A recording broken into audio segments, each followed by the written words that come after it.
Hi everyone, and welcome to the Micro e-learning program for the Global Parkinson's Genetics Program and Aligning Science Across Parkinson's.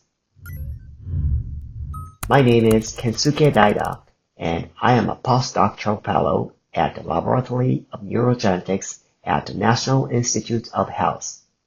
Today, I'll talk about copy number variants, or CNVs in short, analysis through genotyping data.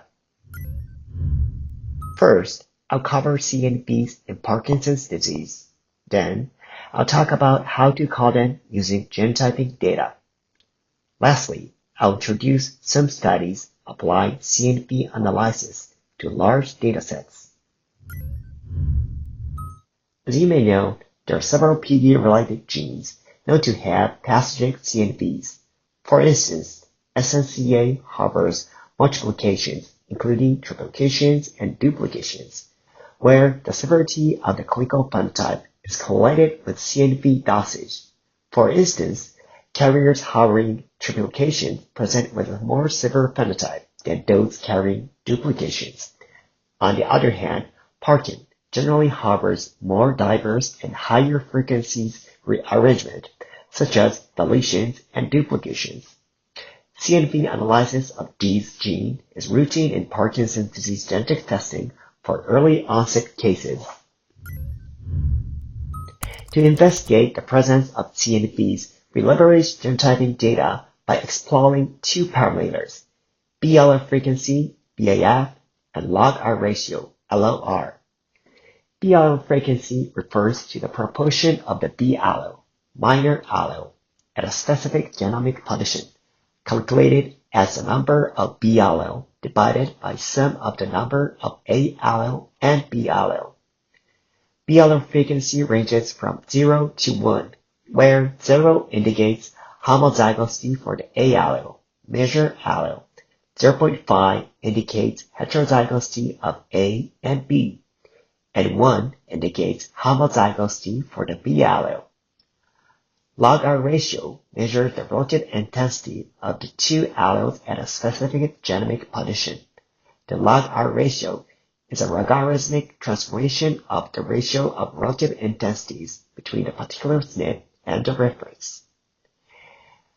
Log-R ratio values around 0 indicates diploid copy number, while positive or negative values such as copy number gains or losses, respectively. Combining BR frequency and log-R ratio, we can make an initial estimate of the copy number that then needs to be further evaluated by techniques as I will explain. Let's look at some examples. On the left, you can see the red region where the BL frequency is 0 and 1, indicating this region contains homozygous calls AA or BB. The log-R ratio is negative, which indicates a decrease in copy number, suggesting a heterozygous deletion in the region. In the middle, the red region shows a BR frequency of 0 and 1, but the log-R ratio is 0, which means the copy number of this region is 2, but only have homozygous calls in this region. This suggests a loss of homozygosity. On the right, you can see 4 lines in the red colored region and an increase in the log-R ratio. This suggests a duplication in this region. There are some pros and cons to consider when calling CNVs from genotyping data. We can easily calculate and plot B allele frequencies and log-R ratios from existing array data, and this enables us to scale up in a cost-effective manner. However, there are some cons. The resolution is lower compared to sequencing methods because it depends on the SNPs included on the chip. In regions lacking single nucleotide variants on the array chip, we cannot assess CNVs. There's a high risk of false positive, so we need strict evaluation using other methods like multiplex ligation-dependent probe amplification, or MLPA for short, or long-read sequencing. If you want to learn more about this topic, check Module 3 from the Intermediate Bioinformatics for Parkinson's Disease course on the GP2 LMS. As I mentioned in the previous slide, scalability is a key advantage of the CNV calling using genotyping data.